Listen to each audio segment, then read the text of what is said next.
இப்போ ஒரு பாத்திரத்தில் மைதா மாவு சேர்த்துக்கலாம். இல்லை சோடா உப்பு கொஞ்சம் சேர்த்துக்கலாம். கொஞ்சமாக உப்பு சேர்த்துக்கலாம். தயிர் சேர்த்துக்கலாம். அதில் கொஞ்சமாக நெய் இதை சேர்த்து நல்லா பிசைஞ்சிக்கலாம்.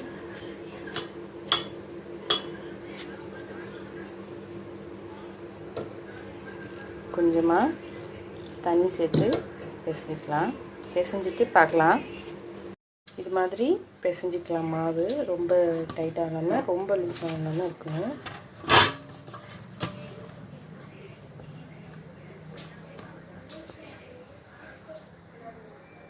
இப்போது ஒரு வாணலில் கொஞ்சமாக சர்க்கரை சேர்த்துக்கலாம்.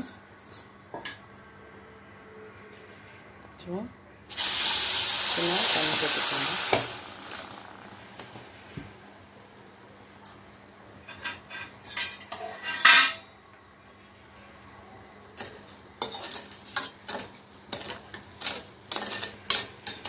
சர்க்கரை பாவு ரெடி ஆகிடுச்சு. அதில் ஏலக்காய் நசுக்கி வச்சுருக்கேன், அதையும் சேர்த்துக்கலாம்.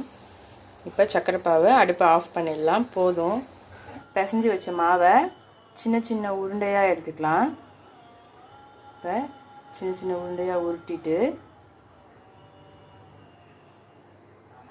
இப்படி நடுவில் ஒரு விரல் வச்சு புஷ் பண்ணுங்கள். போதும், அவ்வளோதான். எண்ணெய் சூடாயிடுச்சு. ஒன்று ஒன்றா போட்டு பொரிச்சு எடுத்துக்கலாம்.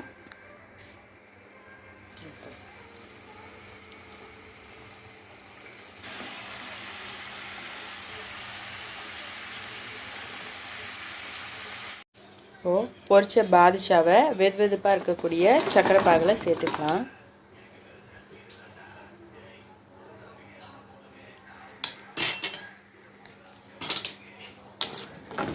சர்க்கரை பாவில் இது நல்லா ஊறணும்.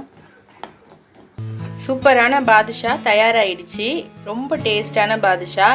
இது மாதிரி உங்கள் வீட்லேயும் செஞ்சு பாருங்கள். இந்த மாதிரி ரெசிபிஸ் பார்க்க ஜுனிதாஸ் கிச்சன் சேனலை சப்ஸ்கிரைப் பண்ணுங்கள். பக்கத்தில் உள்ள பெல் பட்டனை கிளிக் பண்ணுங்கள்.